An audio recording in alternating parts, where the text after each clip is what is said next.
Halo Sobat Harokah, Sabtu 9 November 2024, tepat di belakang saya, saat ini sedang berlangsung Yudisium gelombang pertama. Acara yang berlangsung di auditorium kampus IAI Al Pamekasan dihadiri oleh segenap jajaran rektorat, pimpinan kampus, dan seluruh mahasiswa peserta Yudisium dari Fakultas Tarbiyah. Berikut liputan selengkapnya. Sabtu 9 November 2024, Institut Agama Islam Al-Khairat Pamekasan kembali menggelar acara Yudisium yang berlangsung hikmat dan penuh haru. Acara yang diselenggarakan di auditorium kampus ini dihadiri oleh pimpinan institusi, jajaran rektorat, para dosen, para kaprodi, dan mahasiswa yang akan diwisuda. Dalam sambutannya, Rektor Institut Agama Islam Al-Khairat Pamekasan, Dr. Ali Ridho MSI, mengucapkan selamat kepada para mahasiswa yang telah berhasil menyelesaikan studi mereka dan memberikan beberapa pesan penting untuk para lulusan. Acara Yudisium juga dimeriahkan dengan kehadiran para kaprodi yang memberikan dukungan kepada mahasiswa. Suasana penuh antusiasme terasa saat para mahasiswa dipanggil satu persatu untuk menerima pengakuan atas kelulusan mereka. Baik, saat ini saya sedang bersama salah satu mahasiswi peserta Yudisium. Baik Mbak, selamat siang. Siang. Dengan siapa namanya? Nah, di sini saya Kiratul Laili, yang biasa dipanggil Kiki. Dari prodi apa Mbak? Prodi Manajemen Pendidikan Islam. Oke. Di sini ada pertanyaan Mbak. Yang pertama, apa pesan Mbak setelah mengikuti Yudisium hari ini? Tentunya kesan saya saat ini tuh sangat bahagia sekali, karena emang sudah ditunggu-tunggu lama dan akhirnya saya bisa dengan teman-teman saya melaksanakan Yudisium. Terus kemudian apa tantangan terbesar nih yang Mbak hadapi selama menempuh studi di Institut Agama Islam Al Pamekasan ini? Tantangan saya itu dalam mencapai suatu ilmu apa yang saya dapat untuk diterapkan ke masyarakat atau ke masa depan nanti. Terus apa nih kenangan atau pengalaman yang paling berkesan selama Mbak kuliah di sini? Untuk pengalaman ya saya gini jadi mahasiswi itu beda sama yang jadi siswi. Kita kayak kita loh mahasiswi gitu. Jadi tantangannya makin besar. Seperti tugas kita bukan 1-2 tapi dari presentasi langsung ke presentasi langsung gini dan sini. Baik, terima kasih waktunya Mbak ya. Sama-sama. Baik, sekarang saya sedang bersama Bapak Rektor. Bapak, bagaimana kabarnya Pak? Alhamdulillah Mas David, alhamdulillah sehat. Ini ada pertanyaan seputar Yudisium tadi Pak. Oh, iya. Yang pertama, apa saja tantangan yang dihadapi kampus dalam meningkatkan kualitas pendidikan pada saat ini Pak? Ya, Bismillahirrahmanirrahim. Perlu saya sampaikan bahwa hari ini saya ini berada pada posisi atau kondisi masa-masa transisi. Jadi masa-masa pergantian dari rektor sebelumnya ke saya yang dipercaya untuk memimpin kampus. Tantangannya banyak. Pertama adalah sumber daya manusia. Jadi kami belum memetakan SDM yang memang sesuai dengan kualifikasi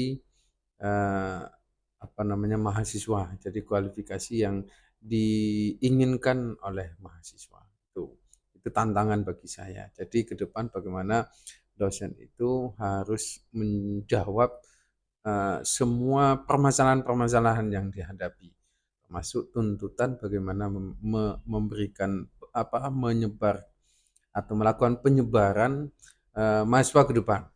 Jadi misal ada yang memang diproyeksikan di digital marketing misalnya atau di apa, dosennya harus siap menjawab semua tantangan-tantangan itu. Yang kedua adalah sumber daya alamnya tentu. Jadi kami masih mempunyai keterbatasan sumber daya alam, semisal sarana dan prasarana yang ada tidak mendukung sepenuhnya terhadap kompetensi mahasiswa.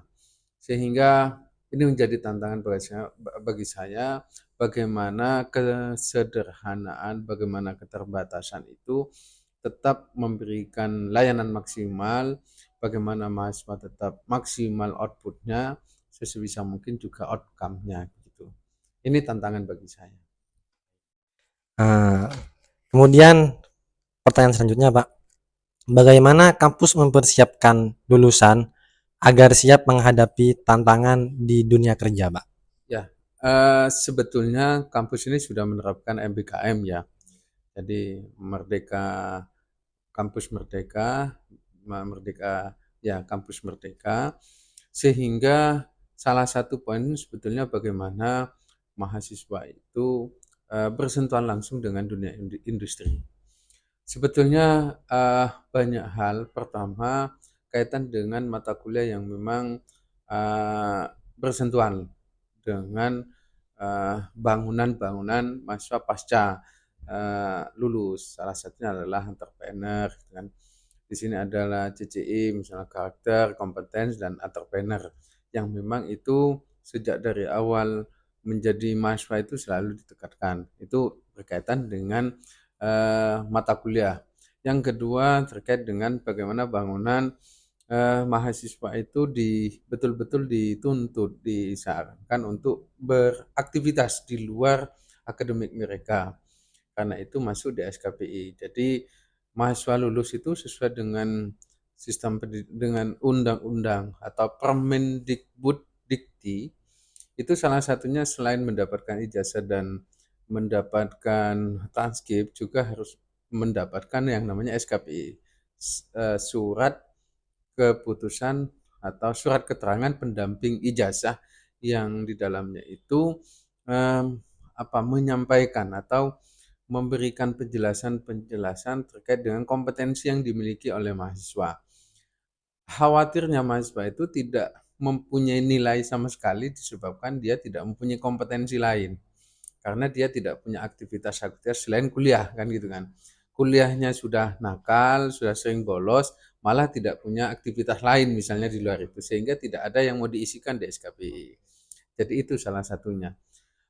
Untuk ke depan saya tidak ngomong hari ini, ke depan karena saya sebagaimana disampaikan barusan masa-masa transisi, ke depan saya bekerja sama dengan LSP, Lembaga Sertifikasi dan Profesi, di bawah Badan Nasional Sertifikasi Profesi (BNSP). Kebetulan saya asesor.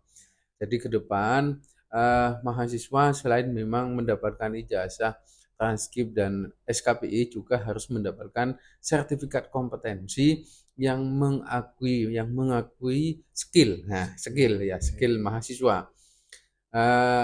Selama ini hubungan saya itu selalu dengan digital marketing, dengan lembaga sertifikasi profesi berkaitan dengan digital. Mungkin saya akan arahkan ke sana. Sampai saat ini komunikasi intens, semoga tahun depan ini sudah mulai dilaksanakan pelatihannya sampai pada akhirnya ada sertifikasi yang resmi dikeluarkan. Kalau sudah mendapatkan lisensi dari pemerintah BNSP ini yang lambang Garuda itu, ini menjadi modal bagi mahasiswa. Memang skillnya ada. Yang kedua, ini menjadi modal ketika masuk di perusahaan nanti.